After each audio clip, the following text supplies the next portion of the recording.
Om Ajnanatimirandhasya Jnananjanishalaakaya Chakshurunmilitam Yena Tasmai Shri Gurave Namaha.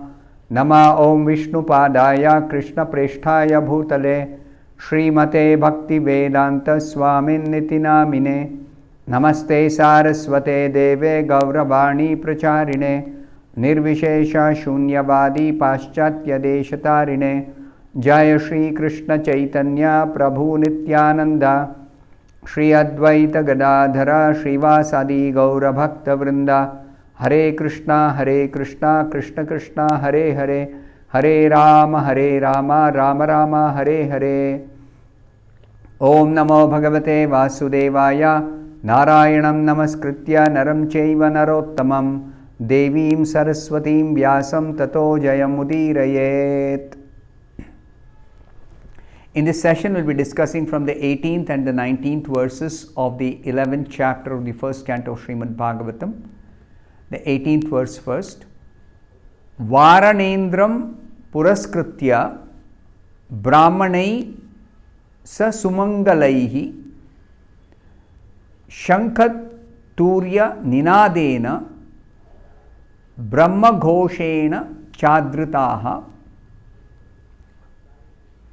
pratyujjagmu rathair hrushta pranayagata sadhvasaha. The meaning of this verse is the 18th verse. They hastened towards the Lord on chariots with brahmanas bearing flowers. Before them were elephants, emblems of good fortune. Conch shells and bugles were sounded, and Vedic hymns were chanted. Thus they offered their respects, which were saturated with affection. So, the previous two verses described how the family members of Krishna, the intimate family members, they hastened towards Krishna with great affection, and they actually, it is described here, they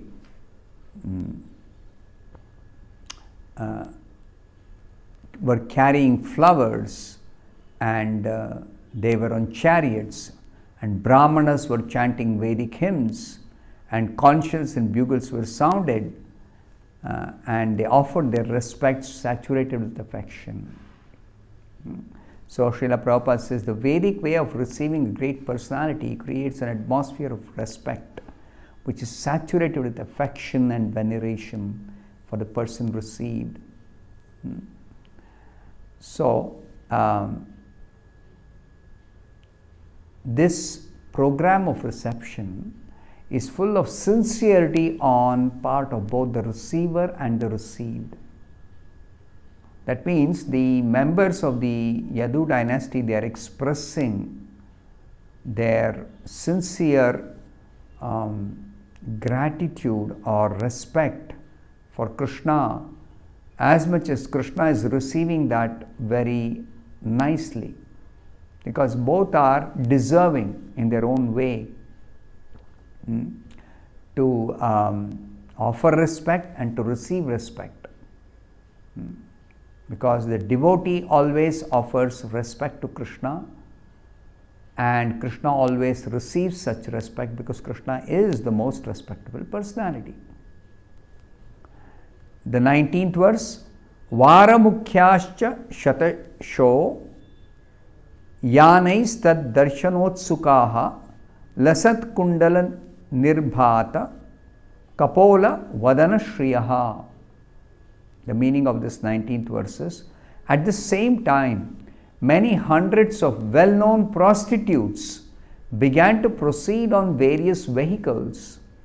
They were all very eager to meet the Lord, and their beautiful faces were decorated with dazzling earrings which enhanced the beauty of their foreheads. And this is very interesting, that among the many different persons who received Krishna when Krishna entered Dwaraka, there were hundreds of well-known prostitutes. Now Srila Prabhupada explains this very nicely. How come prostitutes are there in Dwaraka?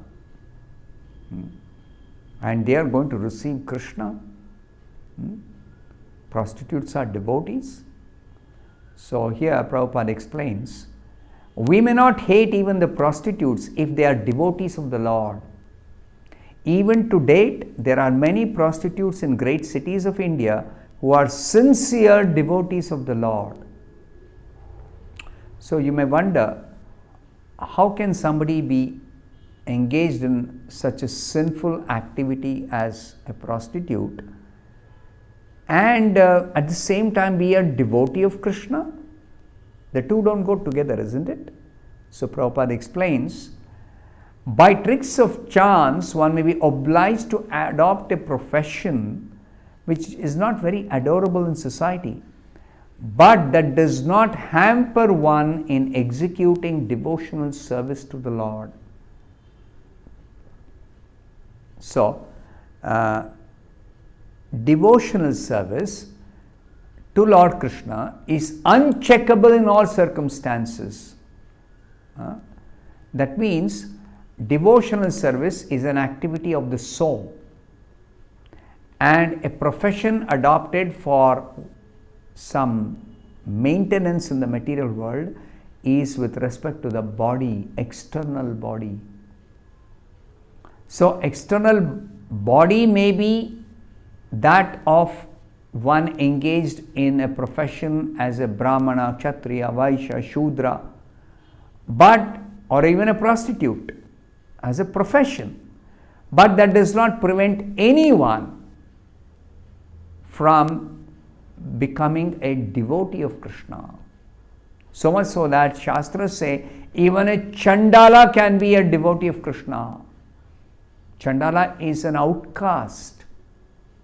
Is an outcast, fifth class person in the Varnashrama system. Chandala means the lowest of the four Varnas, lower than the fourth Varna also, lower than the Shudra. But even a Chandala can take to devotional service by the mercy of Lord Krishna or his pure devotee. So pure devotees preach Krishna consciousness to everyone, irrespective of who the person is. And by the blessings and mercy of a pure devotee, anyone can become a devotee of Krishna. So it is understood here, with Srila Prabhupada further explains, that even in those days, about 5,000 years ago, there were prostitutes in a city like Dwaraka where Lord Krishna resided.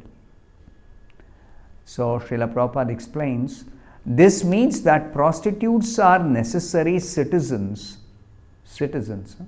They are also part of the society, city. They are necessary for the proper upkeep of society. What is the meaning of this? Prabhupada gives an example to help us understand. The government opens wine shops, but this does not mean that the government encourages the drinking of wine. So why should government open wine shops? The idea is that there is a class of men who will drink at any cost. And it has been experienced that prohibition in great cities encourage illicit smuggling of wine. Similarly, men who are not satisfied at home require such concessions, and if there is no prostitute, then such low-class men will induce others into prostitution. So therefore, Srila Prabhupada says, it is better that prostitutes be available in the marketplace so that the sanctity of society can be maintained. The chaste women are never disturbed or bothered by these low-class men who are not satisfied at home with their properly wedded wife. It is better to maintain a class of prostitutes than to encourage prostitutes within society. The real reformation, now here is the very most important point in this entire purport. Prabhupada says, the real reformation that is required is to enlighten all people to become devotees of the Lord. And that will check all kinds of deteriorating factors of life. If somebody is having some sinful habit, how can they become free from the sinful habit? Not simply by abstinence, but by taking to devotional service. By taking to devotional service, any sinful person can become completely purified of the sinful tendency, sinful habit, and can become a first class purified devotee of Krishna. Why? Because originally every one of us is a devotee of Krishna only. That's our original position. But in contact with material nature, under a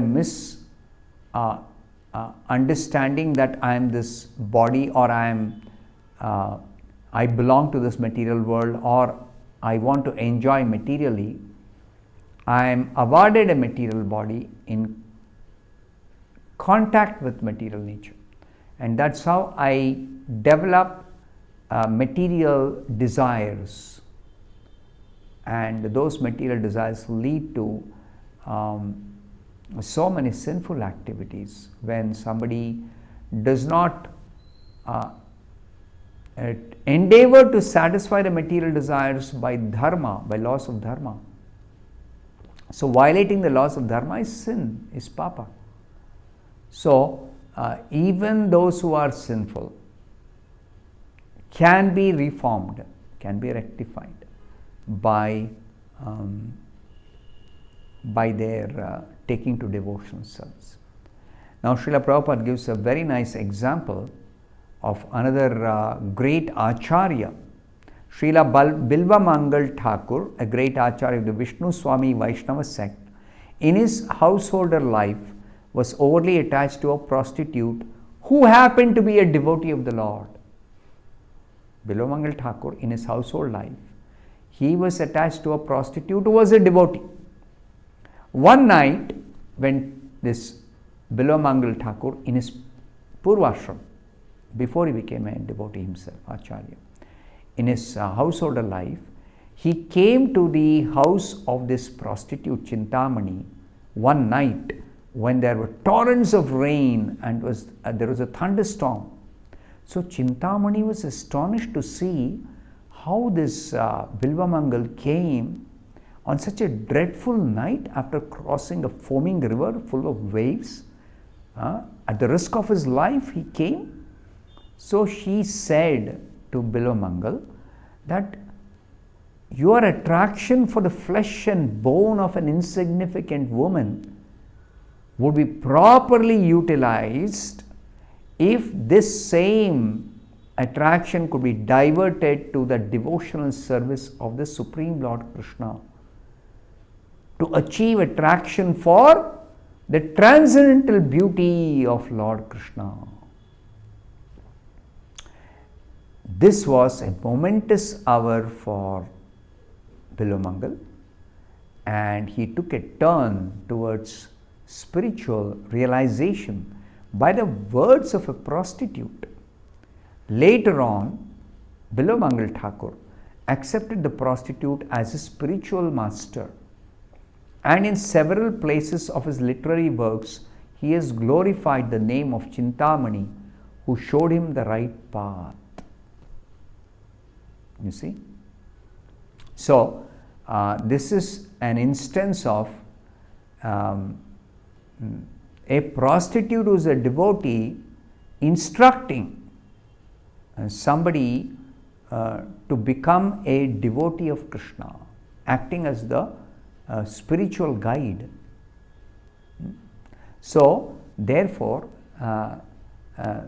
Krishna says in the Bhagavad Gita, in the 9th chapter, 32nd verse, even the low-born Chandalas and those who are born in family of unbelievers and even the prostitutes shall attain perfection of life if they take shelter of unalloyed devotional service to me. That means Krishna is telling Arjuna, if they take shelter of unalloyed devotional service to Krishna, because in the path of devotional service, there are no impediments due to degraded birth and degraded occupation. The path is open for everyone who agrees to follow this path under proper guidance. So therefore it is described here, the prostitutes of Dwaraka, they were all unalloyed devotees of Krishna. Therefore they were very eager to meet Krishna as much as all the other devotees were eager. And they were already on the path of liberation as described in the Bhagavad Gita. So therefore, the only reformation in society that is necessary is to make an organized effort to turn everyone to become a devotee of Krishna. And in this way, there will be no anomalies in society. I'll stop here. Thank you very much. Hare Krishna.